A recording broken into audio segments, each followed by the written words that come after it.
अस्सलाम वालेकुम वरहमतुल्लाहि वबरकातुहू। ये एक दोस्त हैं, इन्होंने मुझे ये कहा कि प्रॉब्लम है उन्हें कि उनको ये इशू आ रहा है कि KYC इज़ नॉट अप्रूव्ड। तो ये क्यों इस तरह का मैसेज आता है। ये मैसेज आप लोगों ने अगर देखना है, अगर बाकी जो लोग हैं तो आप अपनी KYC के स्टेटस में जाएंगे, लेकिन ये हर बंदे को नहीं दिखाई देगा, ये उनको दिखाई देगा जिन्होंने KYC के लिए अप्लाई कर चुके हैं और अप्लाई होने के बाद का ये रिज़ल्ट होता है।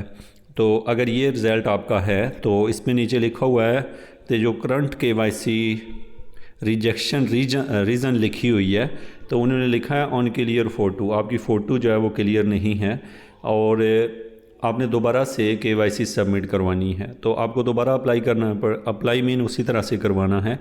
सिर्फ इस चीज़ का ख्याल रखें कि जब आप जो भी स्कैन कर रहे हैं डॉक्यूमेंट, वो कम्प्लीटली और बिल्कुल साफ़ और रोशनी में हो। ठीक है, एक तो ये कर लें, बिल्कुल वहाँ से पढ़ा आ जाए। याद रखें, आपका जो डॉक्यूमेंट होता है वो लोग उसको देखते हैं जब, मतलब वो लोग मीन के आम कोई भी बंदा उसको किसी के पास उसको शेयर करते हैं, वो इसको देखता है तो वो वहाँ से इसको रिजेक्ट कर देता है कि आपकी पिक्चर वगैरह सही दिखाई नहीं दे रही। नंबर 2, जब आपके लाइवनेस टेस्ट होगा तो उस वक्त जहन में रखें कि आपके पीछे को बंदा खड़ा ना हो, आपकी पिक्चर्स बिल्कुल सही आती हो। और वो जब आपको कहते हैं जिस तरह से आपको लगे कि आप कोई इंसान है, आप हरकत कर रहे हों, मतलब एक होता है ना, समटाइम लोग लाइवनेस टेस्ट के अंदर फ़ोटो रख देते हैं अपनी, तो इस तरह बाद दफ़ा ओरिजिनल बंदे का भी लगता है कि ये जैसे फ़ोटो है, क्योंकि वो बिल्कुल साकन हालत में होता है, हरकत में नहीं करता, तो इस वजह से ये इशू आता है।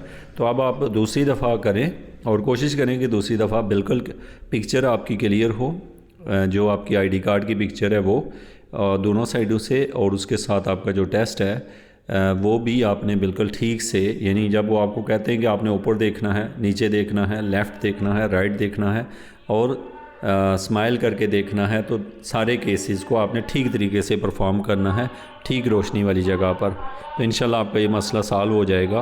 और कोशिश करें कि ग्रुप में मैसेज किया करें ताकि बाकियों का भी ये मसला सॉल्व हो। Thank you so much.